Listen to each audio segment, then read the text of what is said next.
students, welcome to Parenting. Have you noticed that sometimes as you're talking to your children, you realize that that same phrase that I used on my children, actually that was something that your parents said to you before? Children nowadays, they are very, very different from us. If we are carrying on the traditions and the limiting beliefs and the mindset passed down from generations to generations, it may not be helpful.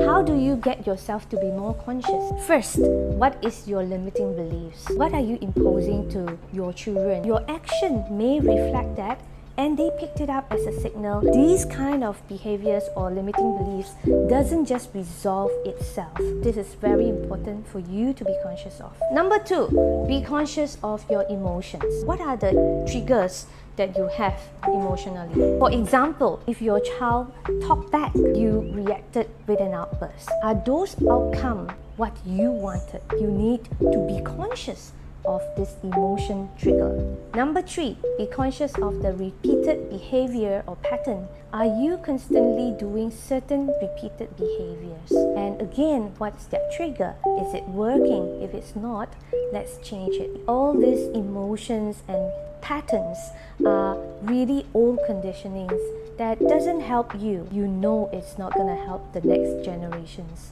So let's stop at us. So this year, let's resolve to want to change this and be more conscious of our parenting style and how we parent our children. We cannot be living the scripts of the older generations. We need to forge a new way for our parenting so that our children could have a different outcome and a better chance in life. If you'd like to learn more about conscious parenting, join us in this Enlightened Parent Breakthrough training and also our Parenting Mastermind. Click on the link below and we'll see you there.